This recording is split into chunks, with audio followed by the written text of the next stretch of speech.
Hello everyone, Sharon Games here. Welcome back to part 2. We left off last time looking how to use items, and specifically the small repair kits. We also learned last time how to do basic attacks and other stuff, but yeah, I promised that we would get through this and I would go through and translate everything. So at the top we see the purple and yellow bars. These haven't really been explained, but I think it's pretty easy to see the pink one, or rather pink, not purple. The pink bar is for our health, and the yellow one, I think that's our hunger meter, or might be, could also be mana, but it seems to be, since it's 87, I guess it's going down when we walk, so I'm guessing it's something like a hunger meter that you would see in a mystery dungeon game. So below that we have the 3 tabs, but we can only, I tried using R1 right now, and then you see the screen just turns red. We have the item tab, that's the first one, and then we have status tab, status. And then the next tab is skill, the skill tab, but we can't check that out yet. And on the left we have the item list, and this is showing in yellow the repair kit small. And then on the right we have a further description of the repair kit small. So it says shohi item, so it's like a consumption item. And then HP ga 30 kaifuku suru, so it will recover, your HP will recover by 30. And suri dekiru, so like suri is repair. Repair dekiru repair kito, so it's a repair kit that can recover. And it says karui kousho, so kind of like light damage, no tsuyoi mikata, so it like recovers, basically, it lightly recovers, yeah, your damage. So yeah, of course, since it's only recovering 30, if you took like 300 damage, it's not going to be very effectful. And below that we see Osendo, which is the pollution levels, and we see these blue little bars that are currently blinking, and I think that's kind of depicting, because I think we're in like a post-apocalyptic kind of, maybe not post-apocalyptic, but some kind of not modern world. And yeah, I think that's just showing the level of pollution.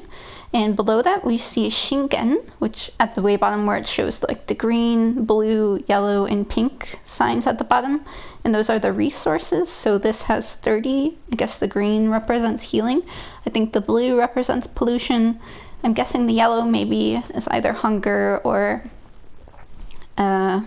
maybe mana, some kind of magic, and the purple kind of looks like poison, but that hasn't really been explained well. And then at the way bottom we'll see tips. X is the action button, and triangle is seiton, that's like to sort, and then L1 R1 is peiji kirikae, is to like switch pages, and then tojiru is circle for closing. And I think that fully explains it. Now let's see.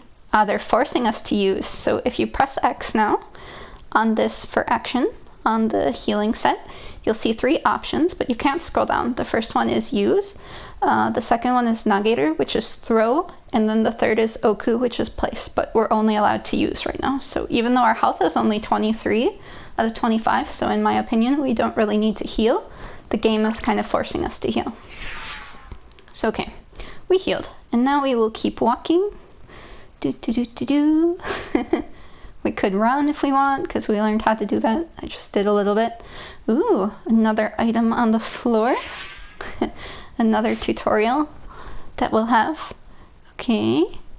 Again, went by a bit fast. Not super fast, but okay. It was talking about this is an explosive item, and now we have to go right.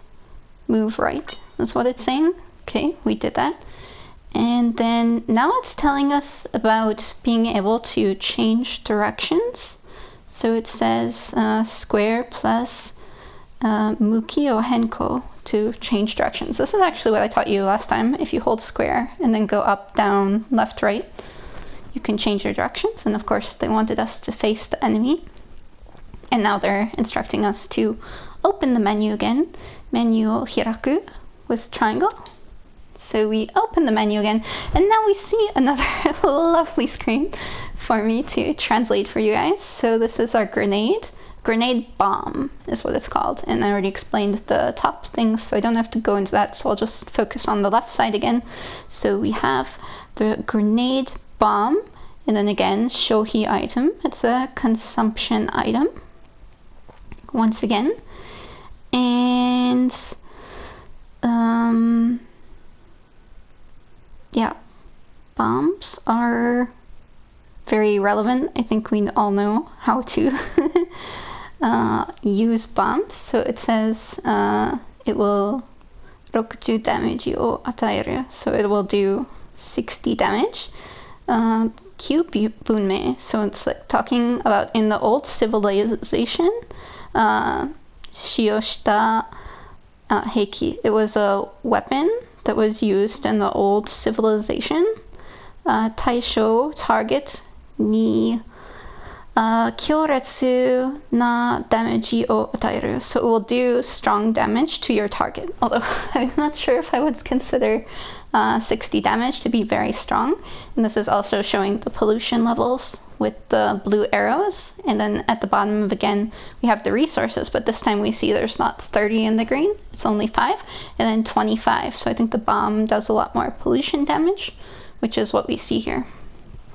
Okay, and this time, when you press X for action, the first option to use is not available, and then nageru, to throw, is the only choice you have. You can't place it, so we will throw it.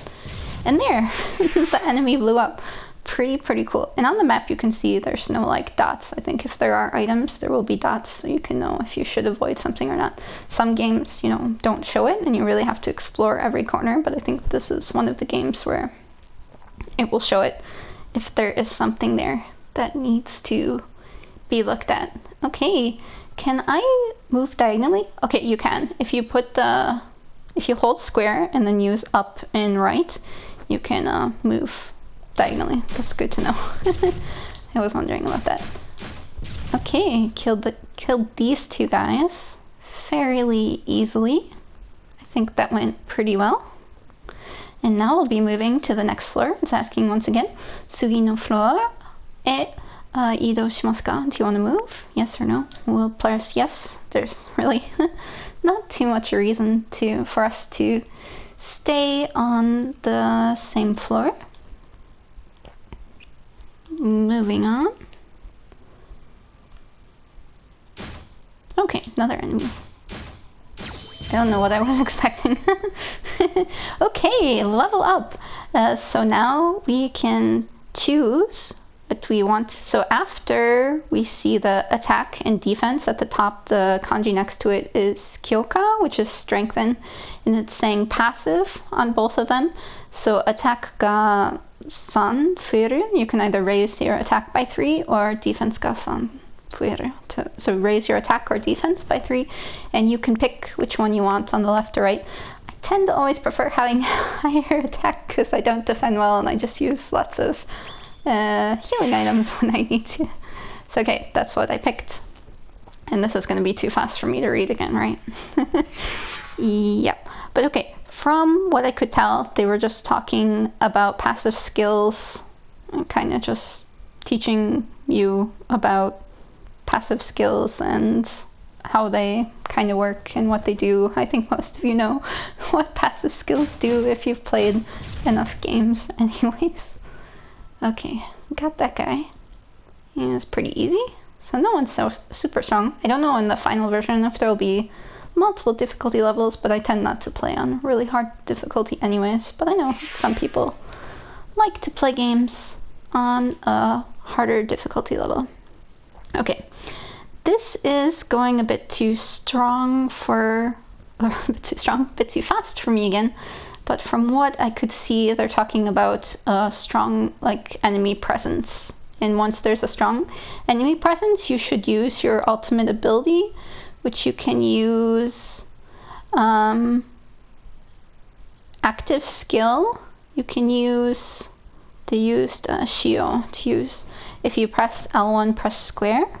So I don't think we set it up, but I guess the game sets it up for you. So if you hold L1 and then press square, you use apparently a really strong attack, and then I think our next attack will be able to finish this guy off, which was the case, as I thought. And I guess there's a cooldown. You can see kind of at the bottom, there was a yellow bar on the, where it says L1 square, and then I guess it has to be empty again, perhaps before we can use it again.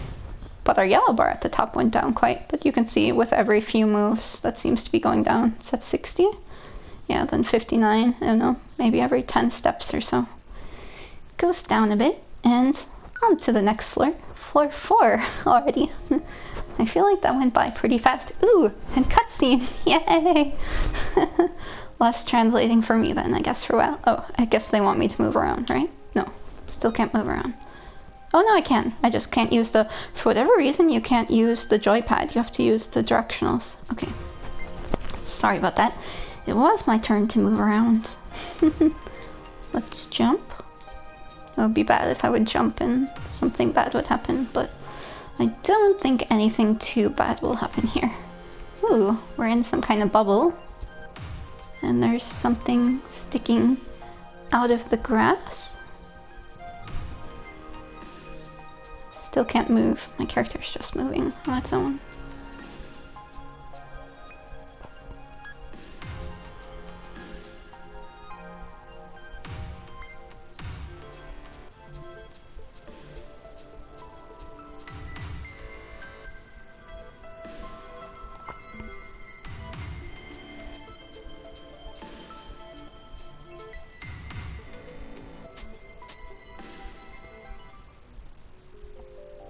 Okay, I think there's like a girl. I think the main character probably is under this mossy thing. And we're like taking her out.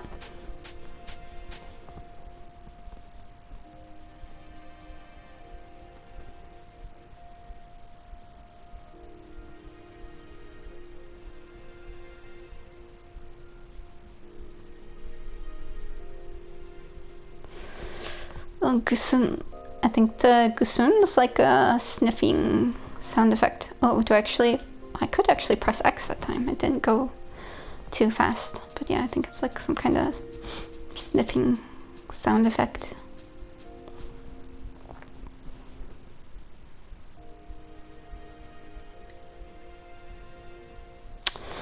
Ah, ここもこのままじゃ. So it's like kind of if I keep going, if I keep doing things like or if I just leave it be, if I just leave things as they are. Okay, there doesn't seem to be anything I can do with the girl right now.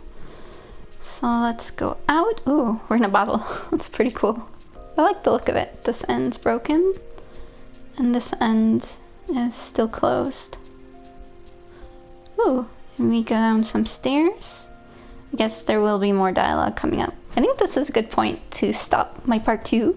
And then for part 3, we'll continue on from here and see what happens next. So thanks once again for tuning in. I hope you enjoyed it and learned something or found it amusing. So far, I'm really enjoying the game and looking forward to continuing the demo. Okay, see you next time. Bye!